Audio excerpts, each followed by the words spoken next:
Good morning, good afternoon, and good evening, everyone, wherever in the world you may be joining us from today. My name is Francesco Del Carpio, and I am the CFAL York Operations Coordinator. I would like to officially open the fifth session of the Emergency Management in Hospitals and Healthcare Speaker Series with a land acknowledgement. We acknowledge and recognize that many Indigenous nations have longstanding relationships with the territory upon which our campuses are located that precede the establishment of York University. The area is known as Tekaronto and has been caretaken by the Anishinaabe Nation, the Haudenosaunee Confederacy, and the Huron-Wendat. It is now home to many First Nation, Inuit, and Métis communities. We acknowledge the current treaty holders, the Mississaugas of the Credit First Nation, and that the territory is subject to the Dish with One Spoon Wampum Belt Covenant, an agreement to peaceably share and care for the Great Lakes region. As this is an online event and our participants may be joining from various locations, I strongly encourage you to learn about the traditional land upon which you are located.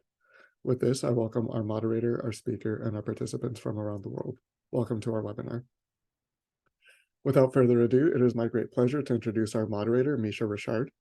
Mesha Richard is the current Emergency Preparedness Lead for the Thunder Bay Regional Health Sciences Centre in Thunder Bay, Ontario, Canada. In this role, she acts as a subject matter expert assisting with the development and maintenance of emergency management governance, training materials, and exercises. Mesha also volunteers as an editor for the Canadian Journal of Emergency Management and is happy to be a collaborator and facilitator for the CFAL York series. She holds a Master of Disaster and Emergency Management degree from York University and bachelor's degrees from Western University and Brandon University in the focus areas of political science and disaster studies. Mesha, thank you very much for moderating today's session and with your ongoing help with this series. The floor is yours. Thank you very much. Happy to be here again, everyone. I'll start off with just a little bit of housekeeping before we really get into it. So one is the chat is open for all of your ongoing conversation. We're always happy to see, and I can see right now that we've got folks from coast to coast to coast. So thank you for joining. So populate in there any discussion that you'd like, but we would prefer if you have questions that you can actually put those into our Q&A. We'll be moderating the Q&A, so we'll try to answer those questions as quickly and efficiently as we can. Throughout the presentation, there may be the occasional point to stop and take up questions, so we'll be checking them. But again, we welcome all of your ongoing dialogue. I'm always happy to see what's popping up in the chat. Before I introduce our fantastic speaker today that's talking about a subject that I think is a real hot button and of great interest to everybody, I want to give a really brief introduction to the topic itself before I hand over the reins and give that formal introduction. Just give me one moment and I will share my screen.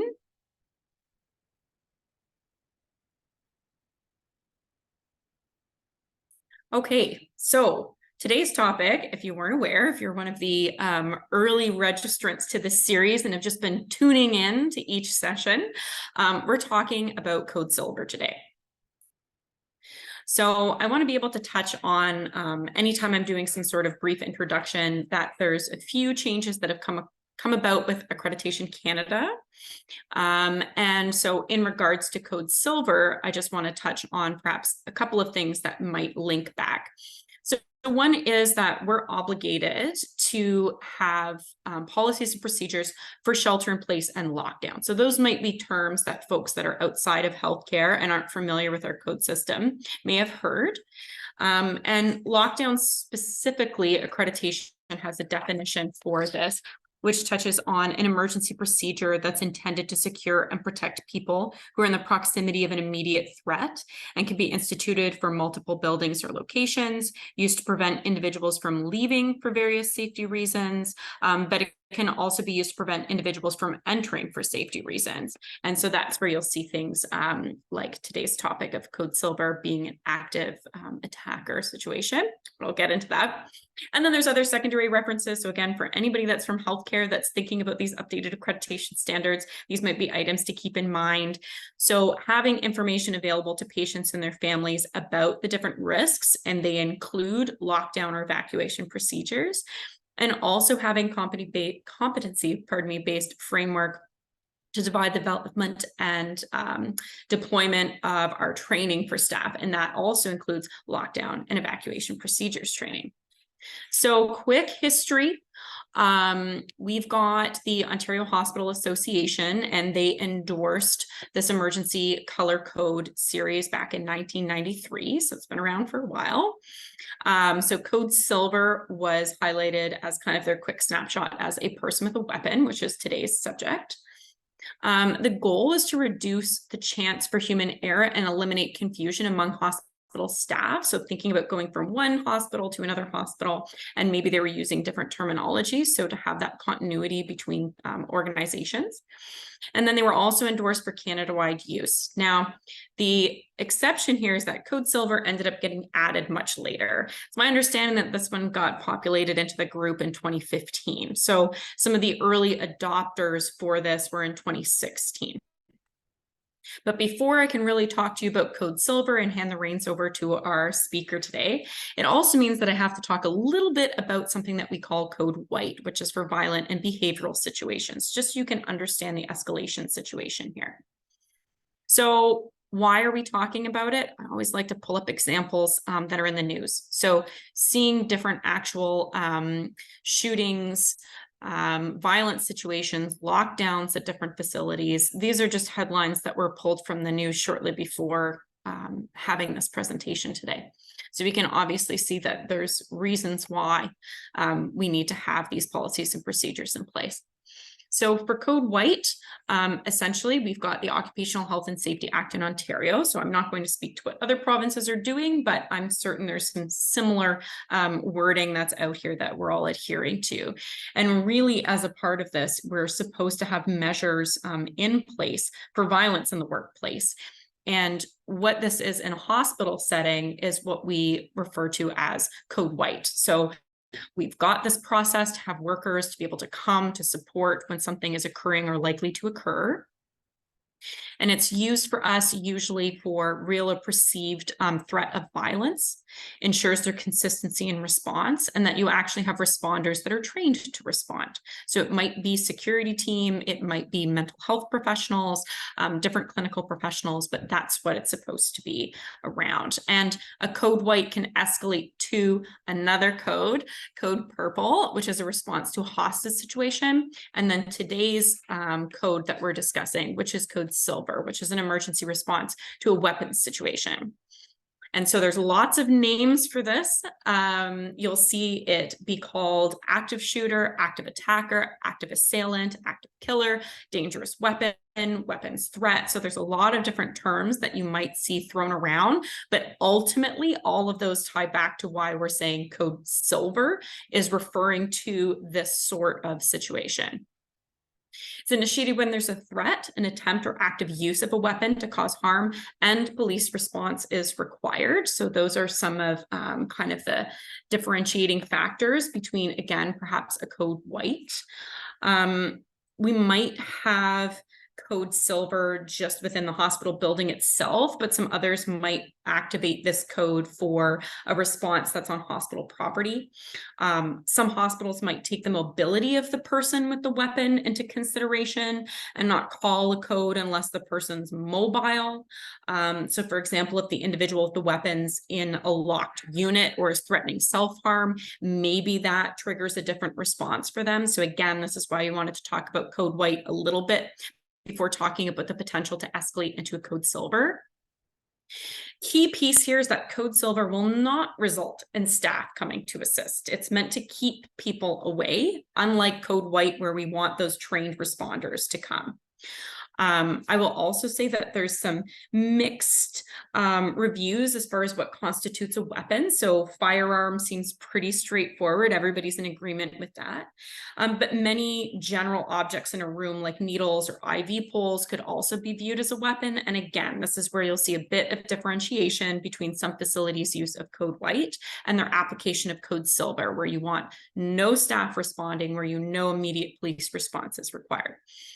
And then ultimately occupants should evacuate if possible, hide if evacuation is not possible, and survive, defend by acting in self-defense as a last resort. So again, tying back to a lot of that language that you might hear for lockdowns, where you hear run, hide, fight in organizations that are outside of healthcare. And then that is it. I just wanted to, again, give you that really quick overview. And now that you've heard about Code Silver, I can do the introduction for our speaker, and I'll stop sharing. So I'm really excited that when we get to talk about Code Silver, we have Tammy Ryan giving this presentation today. So Tammy has 26 years experience in healthcare. She's worked in emergency communications, so 911, for 22 years, and also has her IMS 200 and EM 200 training. She's also a professor in the Healthcare Administration program at the Sault College of Applied Arts and Technology. And under her current role of quality specialist, Tammy's responsibilities include emergency measures, business continuity planning, quality improvement planning, and accreditation. So with that, Tammy, thank you so much for speaking with us today. The floor is yours.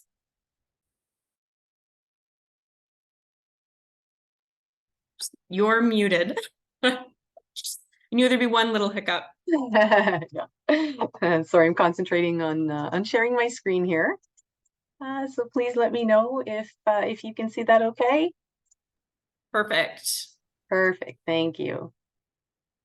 Okay, so I won't be able to see any comments that are put in the chat or any questions that are posted.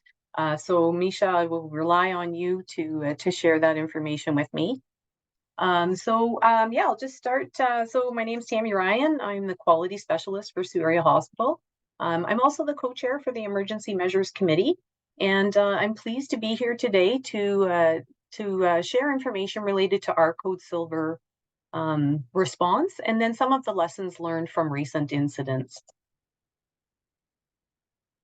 Also, just a little bit about us. Sault Area Hospital is a 300-bed facility. On average, we see about 150 ED visits per day. We're located at the hub of the Great Lakes in beautiful Sault Ste. Marie, Ontario, and we're across from our sister city of Sault Ste. Marie, Michigan. We have roughly 2,000 staff, 160 physicians, and over 400 volunteers. We offer core services in emergency and critical care, cardiac care, medicine, surgery, obstetrics, mat-child, mental health and addictions. We have inpatient and outpatient services, complex continuing care, and rehab. And rehab is inpatient and outpatient as well. For regional programs, we have a renal and a cancer program. And then for training, we are a training site for the local nursing programs and allied health agencies. We are also a training site for NOSM, so the Northern Ontario School of Medicine, so supporting those medical learners and residents. So our catchment population is serving roughly 115,000. We experience some of the highest provincial rates of stroke, some cancers, and respiratory disease. We have an aging population, so over the next 20 years, the number of seniors is going to increase, or is estimated to increase by about 55%. We also work closely with our Indigenous partners, as 14% of Algoma's population identify as Indigenous. So I would just like to take this opportunity to recognize that Sault Ste. Marie is located on the Robinson-Huron Treaty Territory, which is the traditional land of the Anishinaabe and Métis people. So we really appreciate sharing this land with them. Okay, so I'll just tell you a little bit about our Emergency Measures Committee. Our membership is structured so that a subject matter expert is assigned to each of the 13 color codes.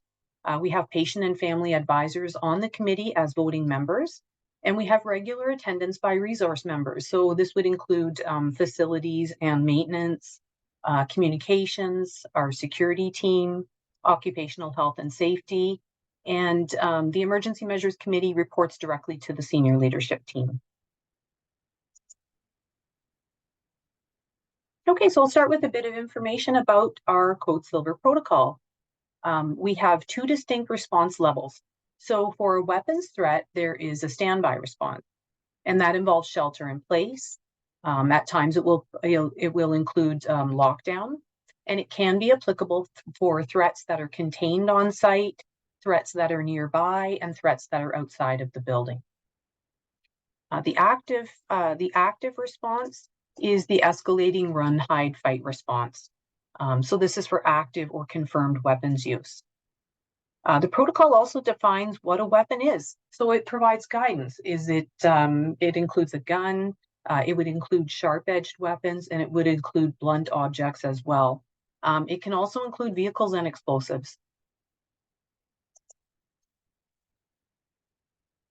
So here's a bit of history about our Code Silver. So in January of 2022, the protocol was revised. It underwent significant changes, which included the addition of two new levels of activation. So the standby and active were being introduced. The updates also included a pre-planning phase, whereby workers would identify safe spaces to hide that met certain criteria, such as having a locking door or lights that turn off. So Code Silver was also being updated in conjunction or at the same time with our Code White. So our Code White was moving to a staged response as well, or a multi-stage response. So there was an obvious need recognized for fulsome education. So a violence education working group was formed. And on the very first day that our working group met, can you guess what happened? We experienced a code gray in the emergency department. So this first incident, a person was transported to the hospital by police. The person entered the building on their own, so unescorted. And then upon arrival, some escalating behaviors were identified. So security was notified right away and assisted with the situation. The person became increasingly agitated. They brandished two sharp-edged weapons and then made additional threats to ignite a bottle of liquid. So Code Silver was initiated and police arrived very quickly. What happened was when police were considering use of force and attempting to negotiate resolution, a set of auto-censored doors opened, and this was not expected. So police had to very quickly adjust their response. During this time, patients, visitors, and some workers moved into a separate area. So they barricaded the door with furniture. Police were able to gain control of the situation and the all clear was announced. But this incident was very upsetting for all involved. So an immediate debrief, otherwise known as a hot wash, was conducted and emotional supports were brought in immediately for workers, patients, and families. And then over the coming weeks, the Emergency Measures Committee held a series of formal debriefs to capture recommendations and opportunity for improvement. So what did we learn? So police had the situation controlled in a specific area. A set of auto doors opened unexpectedly. This might have had a negative impact on the outcome. In this case, it did not, but the door sensors were immediately disabled after this incident. We reverted to a manual use, so swipe access, and then for those who don't have access cards, a person operating a push button remote. So while this change is more labor intensive, it does increase overall safety. So I encourage you or your organization to really look at doorways and review your overall visibility within the emergency department for instances like this. If you can include law enforcement in that review or in that conversation, even better. But taking the time to also understand what might serve as a safe area in the emergency department where patients, workers, and families might go during a violent episode. The next thing that we learned was that police had transported the person to the hospital but did not come inside. So maybe they had other calls waiting or something happened. But since then, we have implemented a formal process for documented police handover.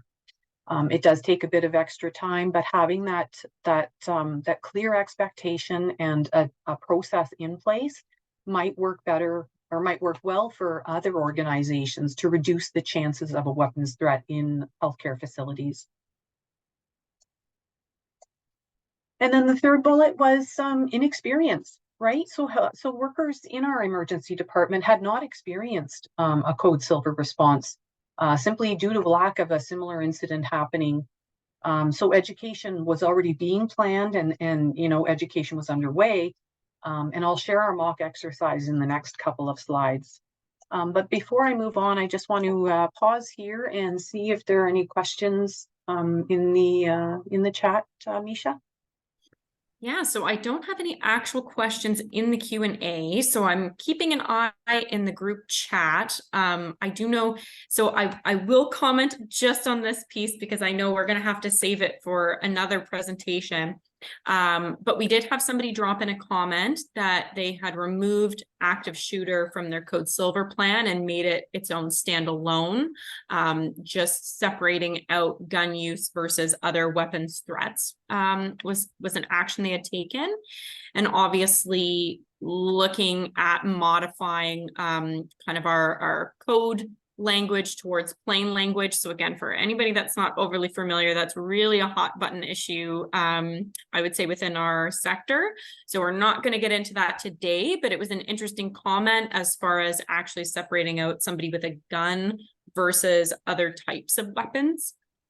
And also somebody was just noting that clearly egress is very important. And, you know, your comment about kind of doing that sort of door audit in a way clearly is a good reminder to everybody on the call. So no questions in the Q&A yet. Still encouraging everybody, if you have anything targeted for Tammy, put it in there and I'll make sure to relay them at the next break.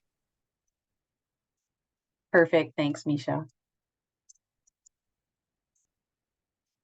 Okay, so incident number 2. So incident number 2 occurred a couple of months later. So education was underway. We had online learning that was occurring in this 2-month period.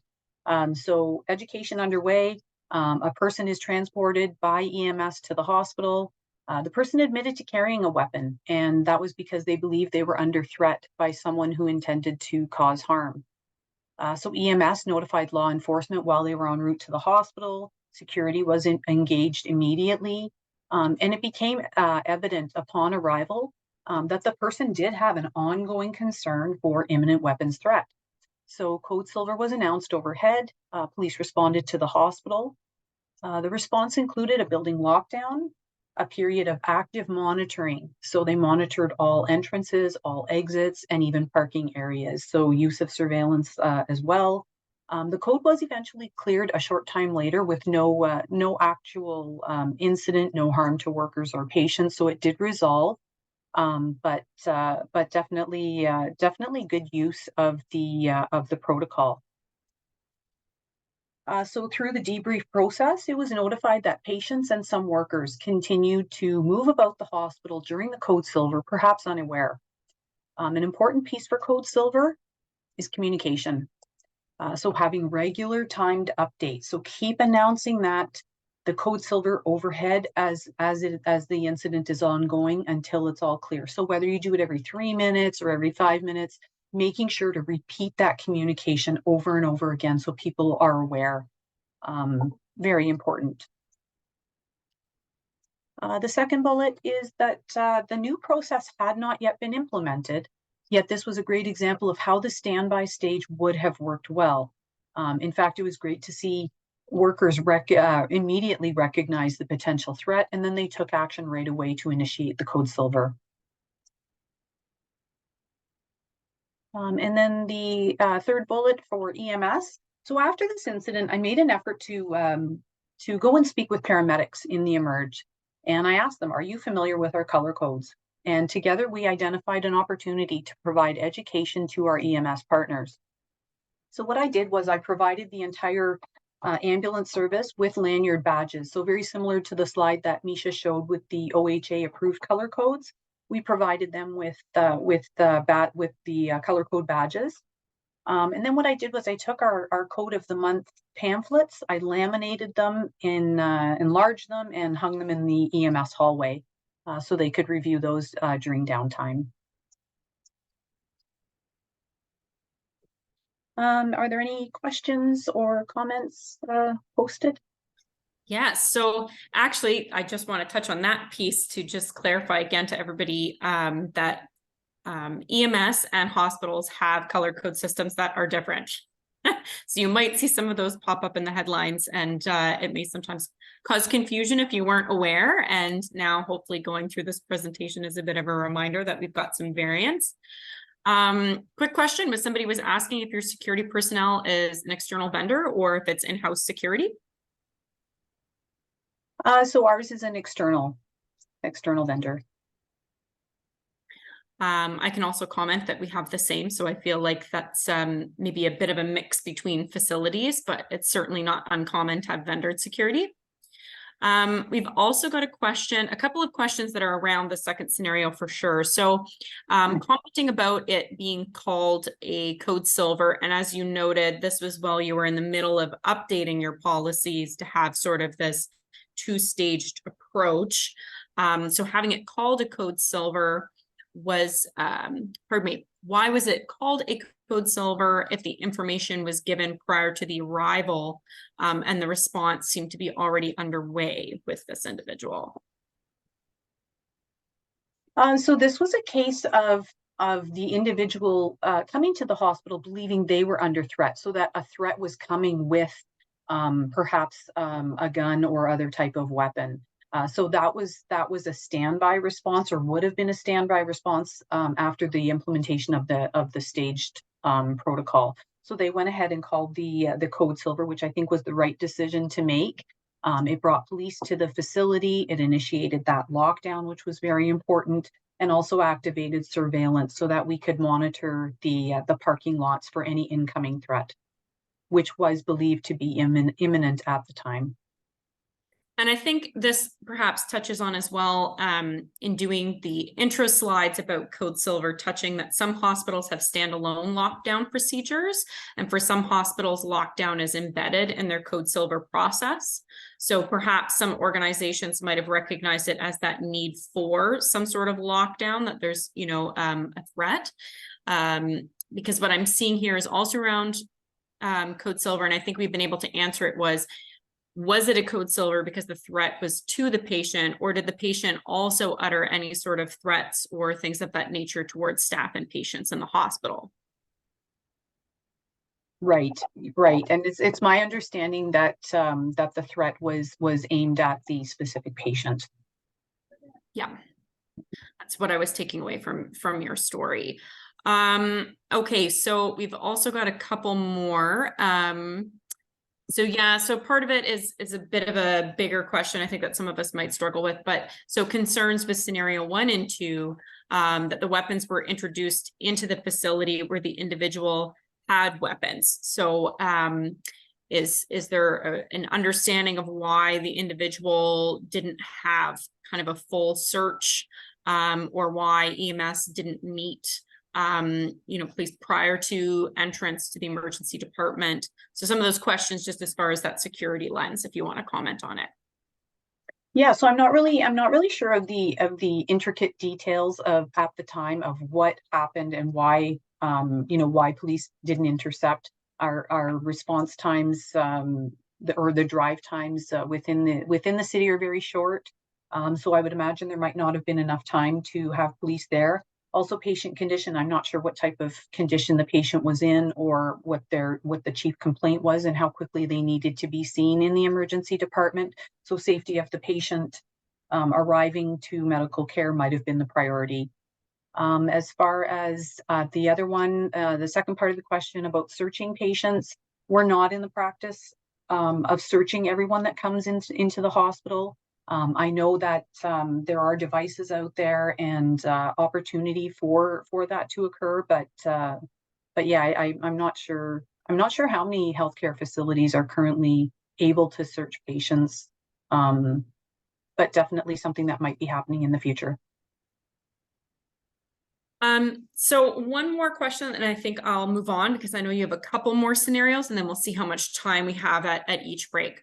So someone was actually asking, because you did stress the importance of having those overhead announcements as far as your own internal assessment. So perhaps based on some of that feedback, but there was a question of, is there a concern that, by reinforcing this announcement and making it every few minutes could potentially exacerbate fear, or is it always assumed that it's providing reassurance? So I think the intention of the overhead page is awareness, right? And I think the benefits outweigh the risks, right? So having that constant reminder, it might increase anxiety. We understand that. but it's more important that everyone becomes aware that there is a threat within the facility. Great. So I think I'll stop there and let you carry on. And as stated, I'll see, because there's a couple more that are kind of lingering in the chat, but we might be able to kind of answer things as well as we go along. So please continue. Perfect. Thanks. Great questions, by the way. Okay, so incident number 3. So now we've rolled out the education, and the protocols are going live. So we have a mock code silver exercise. So before I go into the details of the exercise, I just want to bring the language to your attention. Mock code silver exercise. When referring to training exercises or during a scenario, repeated use of mock and exercise. So I try to put those at both the beginning and the end of the code name, which is sandwiched in the middle. This is intentional and just aimed to clarify for anyone who perhaps only hears part of a message or a statement or an overhead announcement. I always think of someone, stepping out of an elevator and they only, kind of hear half of that. Okay, so the mock code silver exercise, we had 3 objectives. We wanted to provide hospital-wide training and synchronous protocol review across the organization. We wanted to strengthen our ties with emergency services and also build trust with our patients and visitors. So the mock exercise plan was widely communicated in advance. This was intentional based on the recent code silver incidents that had occurred, so we didn't want to surprise anyone. Communication included information about the expectations during the event. It also included communication to say, we are not going to have actors, and we are not going to have any props. So you're not going to see, plastic weapons or anything being used during this exercise, that it was intended to be a protocol review and a safe area discussion.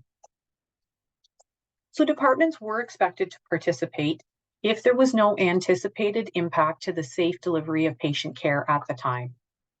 For areas that could not participate, definitely review at the first opportunity.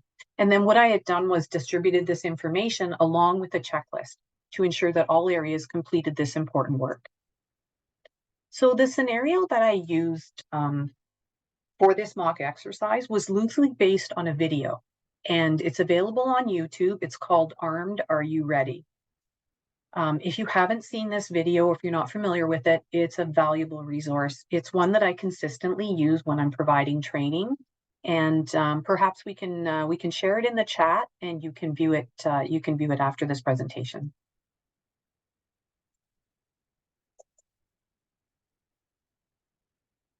Okay, so I'll just explain some of the details of the exercise. So it started at 10 a.m. sharp with a scenario involving a visitor who enters the main lobby. This person approaches the information desk and demands to know the location of a specific person. So when they don't receive the information, the person turns to walk away, and someone notices a handgun. So now this meets the criteria for a code silver active response.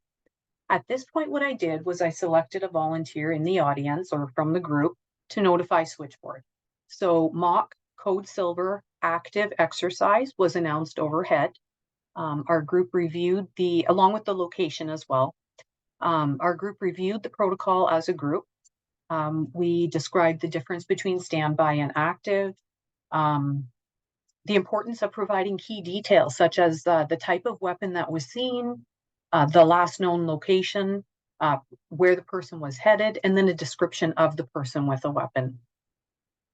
So once that was complete, the scenario then progressed and escalated. So we began to walk out of the lobby area and move to an ambulatory care area. So I described the scenario verbally when we approached the next area. We described that the assailant or the person approaches the window at the registration desk in this area, demands to know the location of a person. The assailant then becomes increasingly agitated and fires off a shot into the air, demanding the information. So at this point of the exercise, the clerk does provide a location, which happens to be across the hall. And then as the assailant attempts to leave the area, the police are in position to gain control from an access point or a nearby access point. So the scenario ends at that point, and the all clear announcement occurred. It was roughly 17 minutes after it began. So it progressed as expected time-wise. So if you're planning a similar event, I think timing is a really important planning piece. So keeping it on time, because you don't want the entire organization waiting and wondering, when the all clear is going to be called, but you also want to provide ample time for those areas to complete that protocol review. As part of the planning as well, we made the decision to include patients and visitors. So we invited them to listen, learn, and participate in the exercise across the organization. So when our group moved from the lobby into ambulatory care, patients were being moved into a waiting area, or from a waiting area into rooms that were determined to be safe areas. Lights were turned off, and then where appropriate, doors were locked. So for this exercise, and I do have a couple of pictures included in the next slide, they were really impressed with the response by workers to keep the hallways clear and to keep patients informed, so they could see workers explaining to patients what was going on and that they were doing it as an exercise to keep them safe. So what did we learn? It was valuable to include patients and visitors. They were thanking us during the exercise. No complaints were received by our patient relations department, and we did have patient relation contact information on a very large board in the lobby, so that anyone could call them, could contact them if they had concerns about the exercise. So in this picture here, you can see I'm standing there in the pink shirt, and beside me is a member of the Joint Health and Safety Committee. I also had observers in the group, so I had given clipboards and pens and to some members of the audience, and I wanted them to take notes and capture comments and feedback during the exercise. So that gave a little bit more insight into some of that information. So I wanted to make sure we didn't lose that. We also included nursing students in the exercise. There were a lot more people included. When the photos were taken, I asked for them to not include any patients or visitors in the photos. So it doesn't really capture the large amount of people that were involved in this. But we had hospital supervisors involved. We had our patient and family advisory committee members that were invited as well. The next thing is our volunteer department. So they played a huge role in this exercise. So there was a volunteer working the information desk that day. We had volunteers posted at the entrances, reading from a script, inviting people and informing them about the exercise as they came into the hospital. So the volunteers were definitely instrumental in the success of this exercise. And then after the exercise, we had an immediate debrief with police that lasted about an hour. They provided a lot of great feedback and recommendations that resulted in several process improvements. They had officers in attendance from 7 different branches of the police force. So they had dispatch, mobile command, tactical unit, the investigative branch. So really great engagement and participation by our law enforcement. And then the last benefit to the training was awareness. So some departments made changes to their physical space as a result of that pre-planning phase where they're trying to identify a safe area.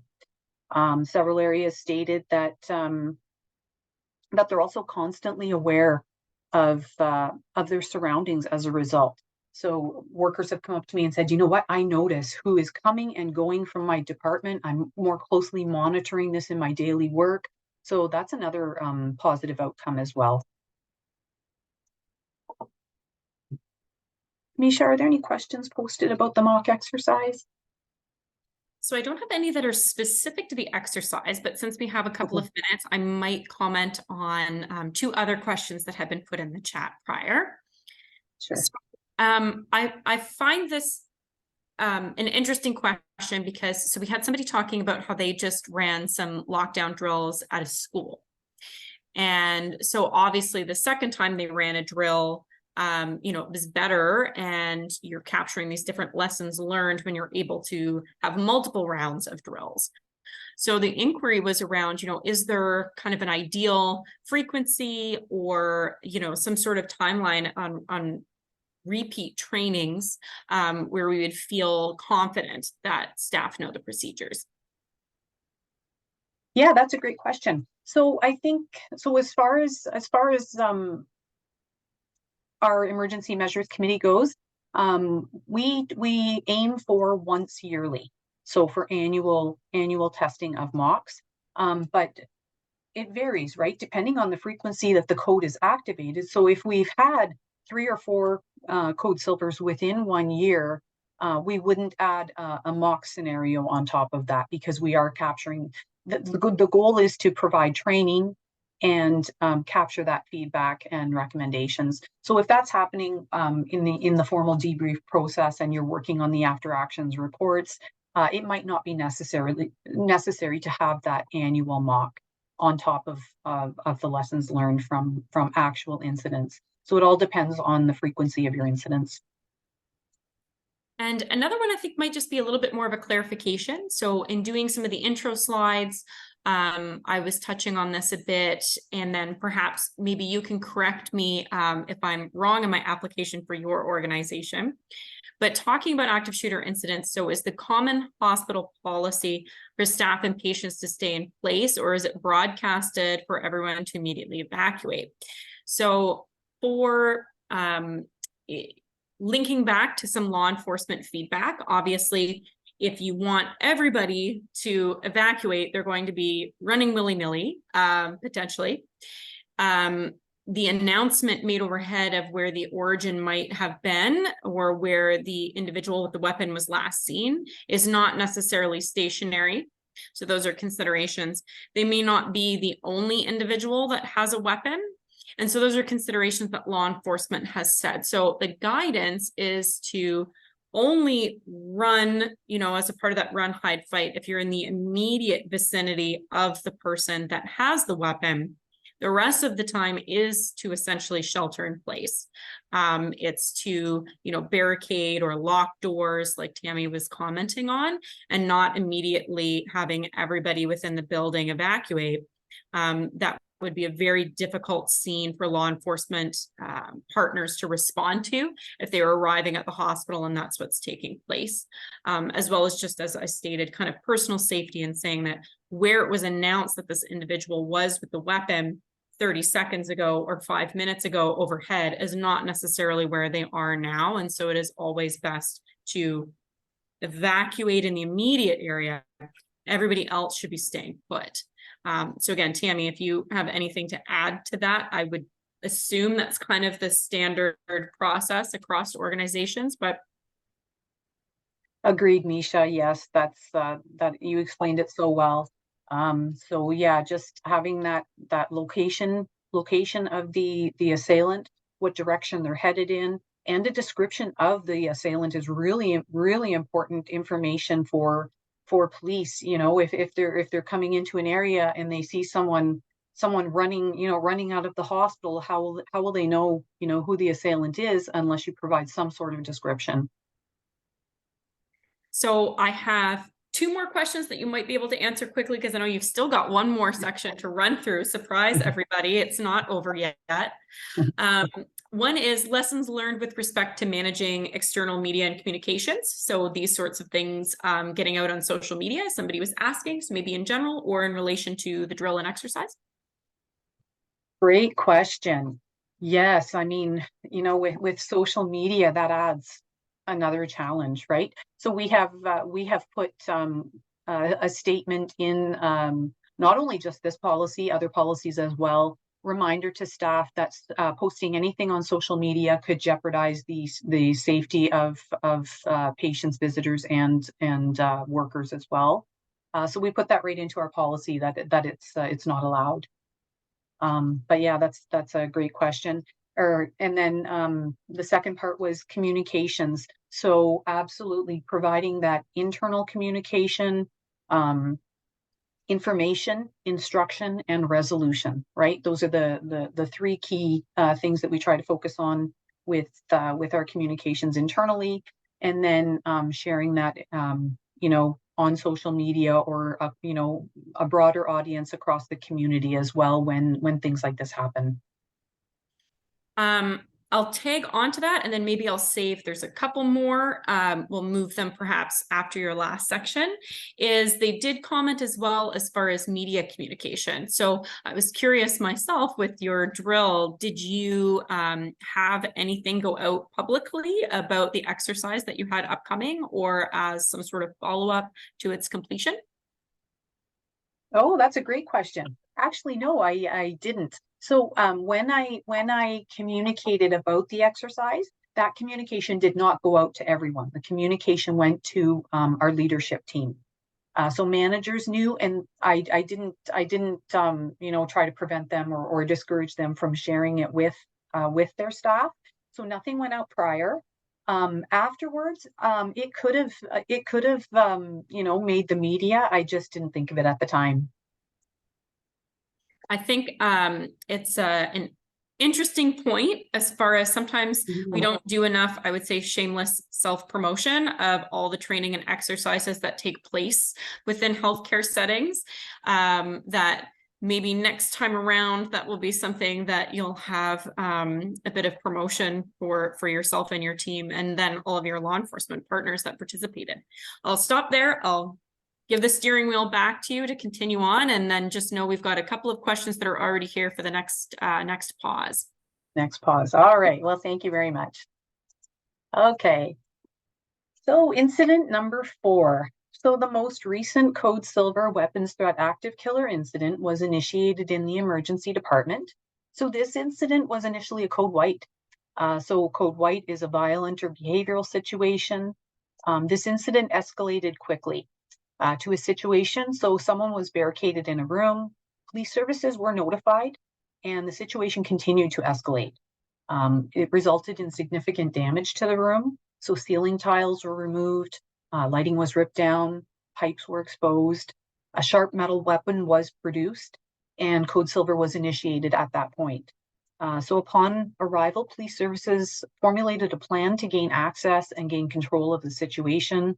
It was resolved without injury, and it lasted about an hour in duration until the all clear was announced. So what did we learn?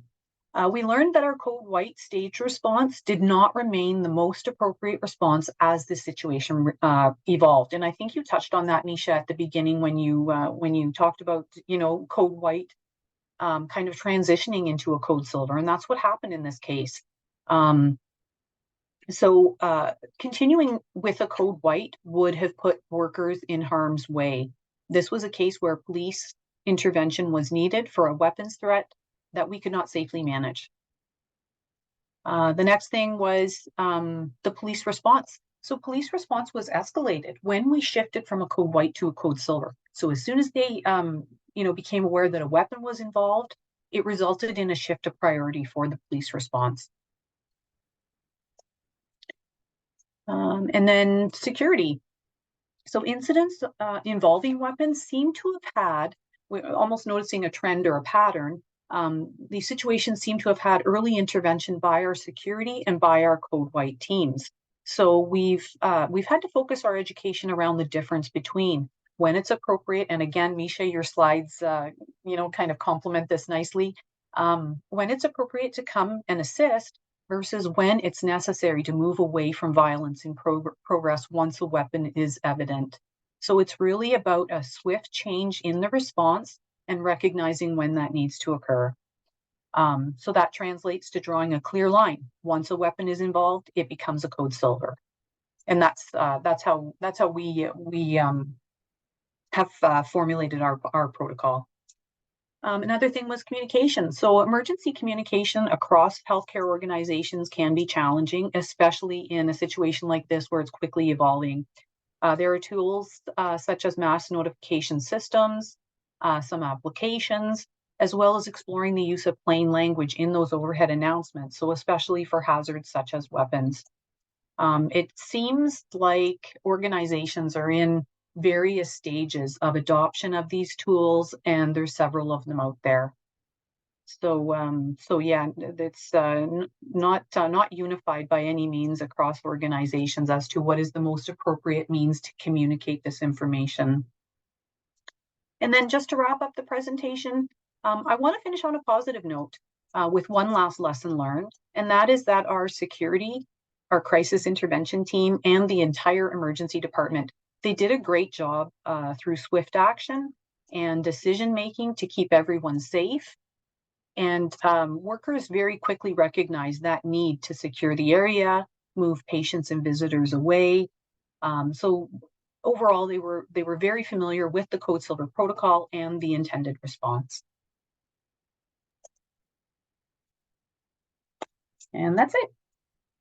Great. I appreciate, as you said, trying to end on a positive note there by giving kudos where it's due. So I also want to give a bit of kudos to you for sharing all of this information with us today about multiple experiences of real events and drills and exercises, and commending your team for being able to actually do this big pivot, as you said, and updating your policies, training to your policies, including your external partners.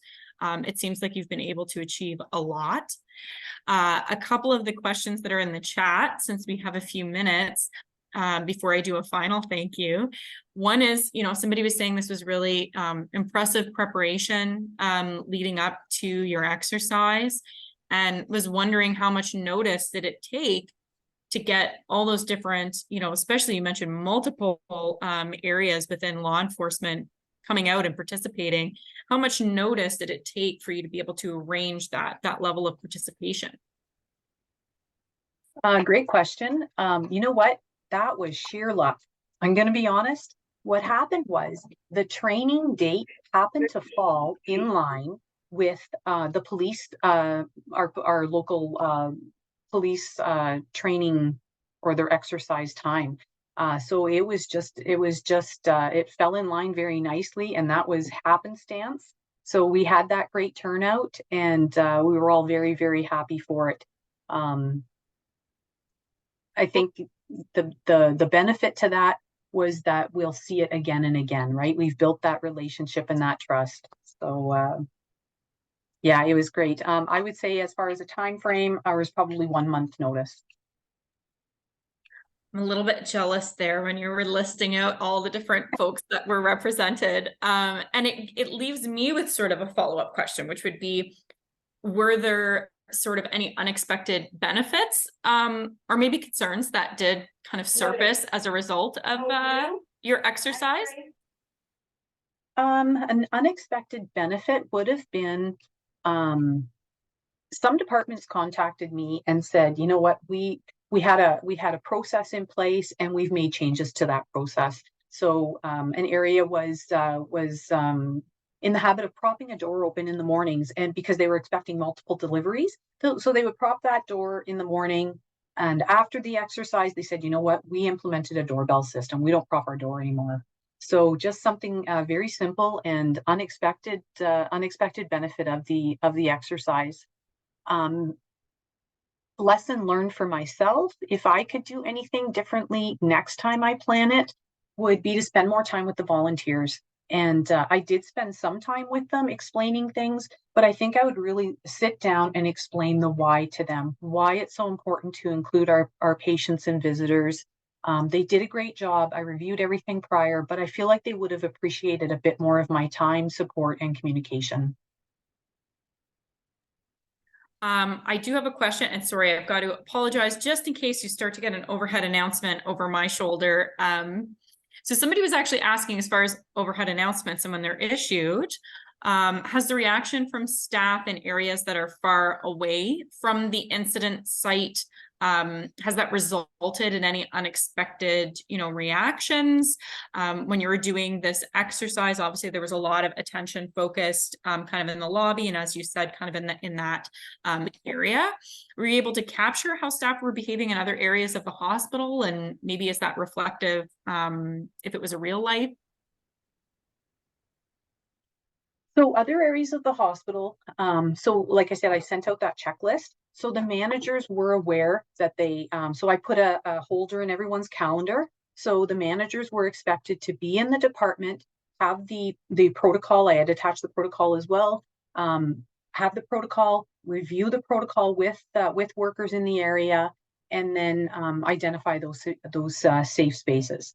In areas where patient participation was an option, they were explaining it to patients, moving them into the safe areas, and kind of acting it out or reviewing it, with patients as well. I hope that answered the question. Noted. Oh, Code blue.